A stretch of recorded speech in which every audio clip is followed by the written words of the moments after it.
We spend a lot of time getting kids out in community and serving the community that we live in so that they learn to love it. And then we rely upon that kind of like boomerang effect where they're coming back adults to live and to serve. And so what you're seeing is a number of kids, particularly at our mainline operational high schools, that are involved in service work in the community or involved with meaningful nonprofits. And they're sharing in live time on Instagram, on TikTok, various social media outlets, the great things that they're doing and talking about the wonderful things that make Fresno Fresno.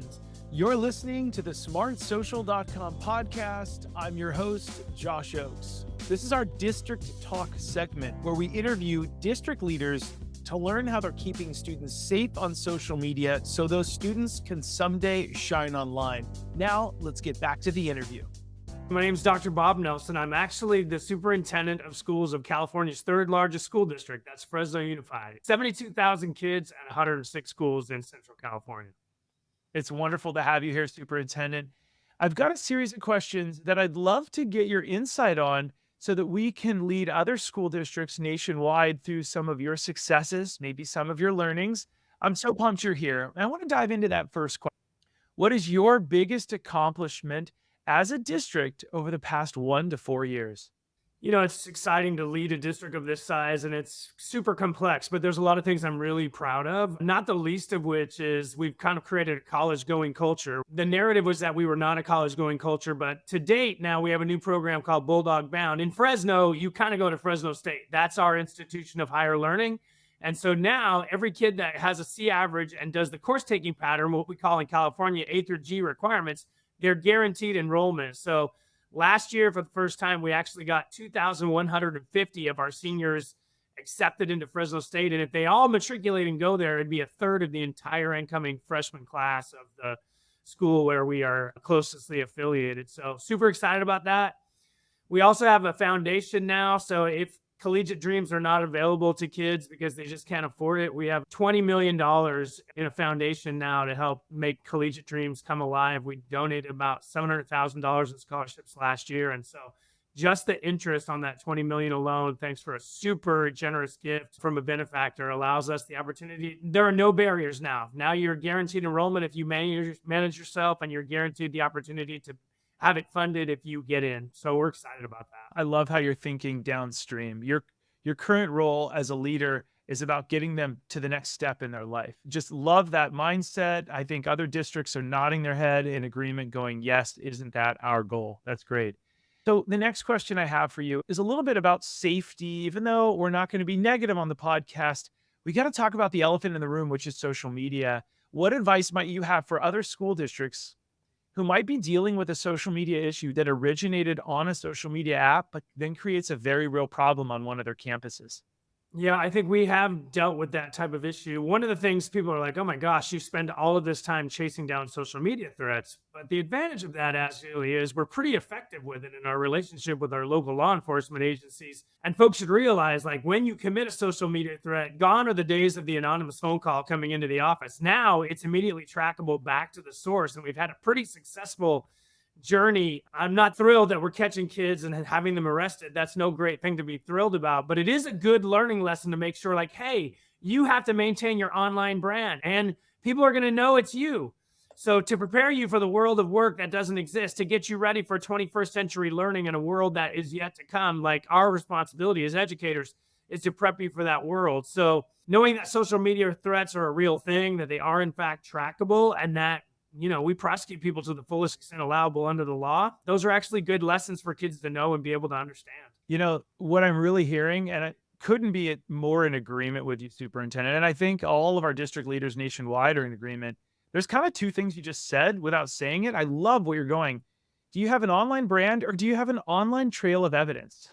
Because you're laying something, right, Superintendent? Every kid is putting something out there, even if some parents say, and they say to us all the time, as one of the top social media traveling presenters that I've been over the last decade, they've always said, my kid isn't on social media. And we always remind them, actually, they might be, and you just don't know it, right? And so do you have an online brand, or are you creating an online trail of evidence? Well, I think understanding that you are developing a brand, and that your brand, particularly for educational leaders, like, That's a fundamental way that you build consistency as a leader. It's really hard to have a boss that you don't know what you're going to get on any given day from her or him. So to have a predictable brand, to know where somebody's going to go with something before they go there, is a really good thing to develop from a leadership perspective. We have a phrase here at Smart Social: your past performance is a predictor of future behavior. And that's what every college wants.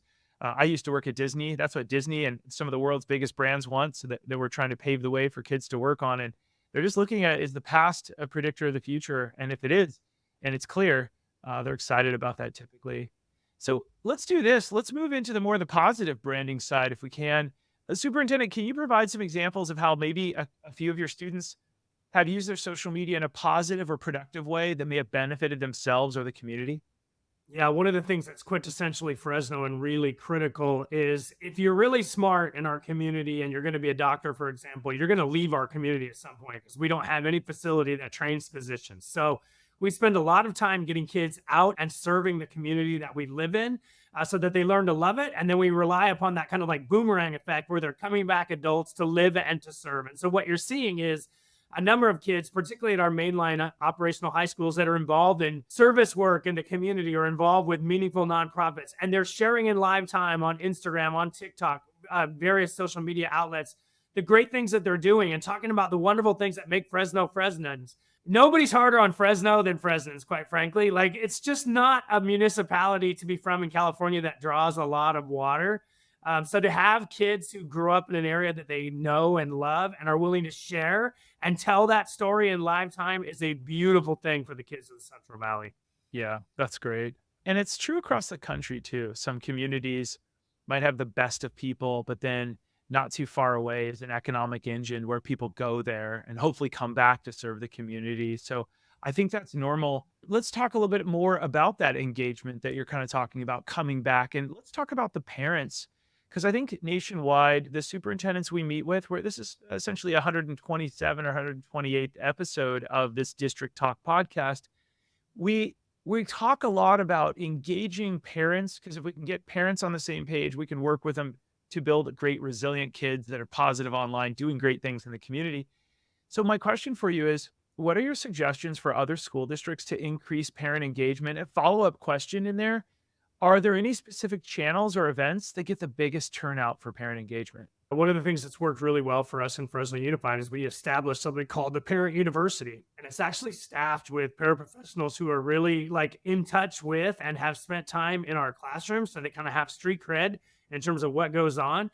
And then they do professional development for the parents in our community. So that, like, digital literacy for families, what does it mean if your kids are going to have these tools and we're going to give them these tools? What does that mean for them at home? Or moreover, like, how do you fix something when it goes down?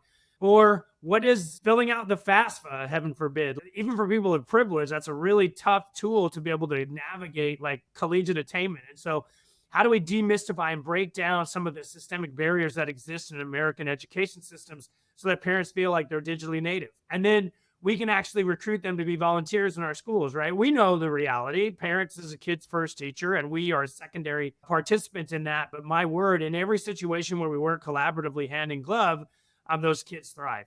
Across the nation right now, you're seeing a situation where kids are not coming back post-pandemically. Enrollments are dropping. People are leaving public education.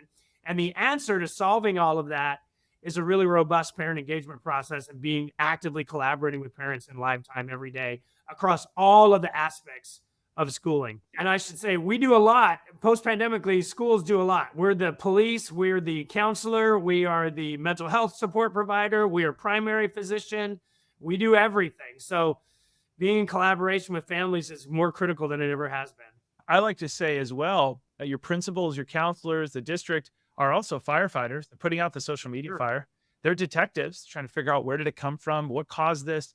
And then they're back over to educators, which is an exhausting hat in and of itself to try and nurture these kids and do all the other stuff. So yeah, what everybody out there that's hearing this right now, you're not alone. All right, Superintendent, I have one more question, the question on everybody's mind. We're going to talk about AI. Before we get to that, I want to give a big shout out to the Smart Social team, all that they're doing, and as well as our 100+ school districts that have asked us to come in and lead the parent engagement nights. Virtually online, we do 54+ in both English, Espanol, Mandarin, and 12 other languages.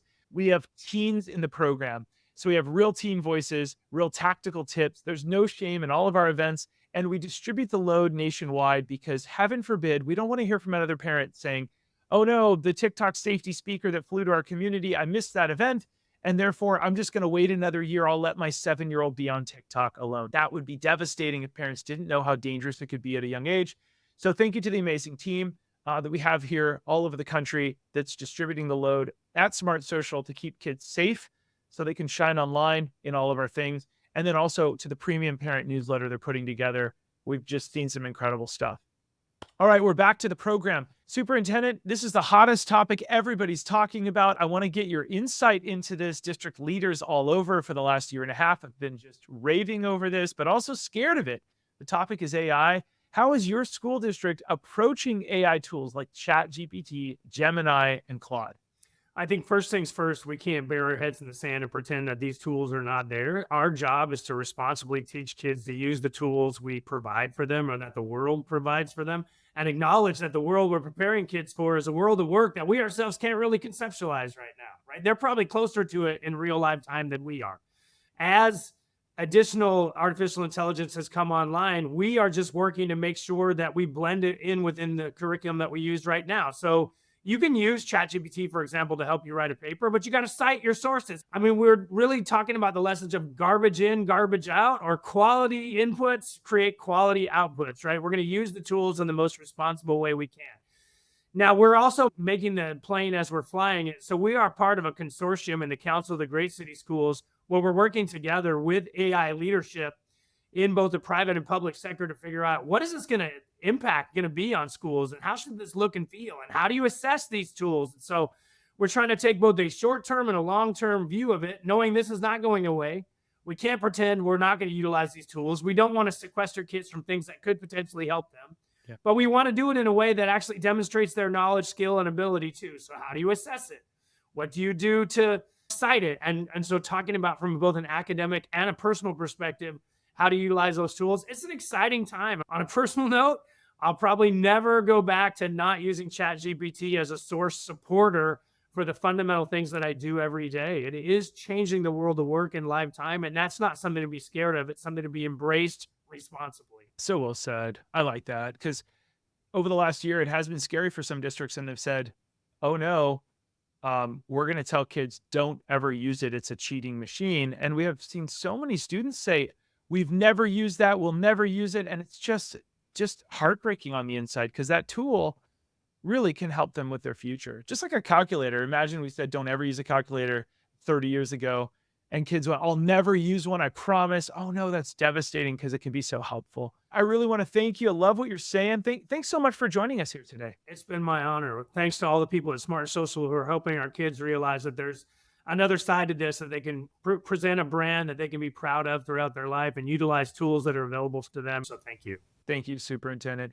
Thank you to the 100+ school districts that have put their trust in us and our live events. We have so much to learn as we all navigate. As the superintendent just said, we're building the plane while we're learning how to fly it. I mean, it's so true. I really think it's exciting. And as long as we remember these old school relationships are really what counts, we can use these new tools to develop, to learn, to build resilient kids that are positive in the future, that make an impact, come back to our community, to give back.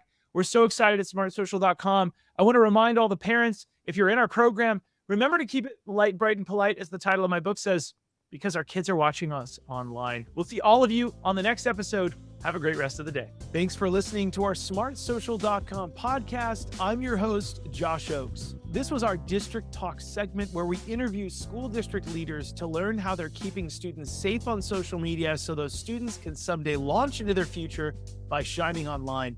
This episode was brought to you by our smartsocial.com VIP program. It's called the Very Informed Parent Program, which helps you engage your students with teen-led video lessons.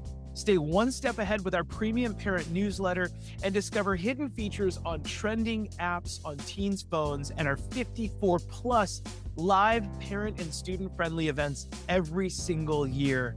You can click on the link below to chat with one of our team members if you want a free pass to our VIP program to support your community with our smartsocial.com resources. And if you're a district leader who has a success story, we would love to feature you on a future episode.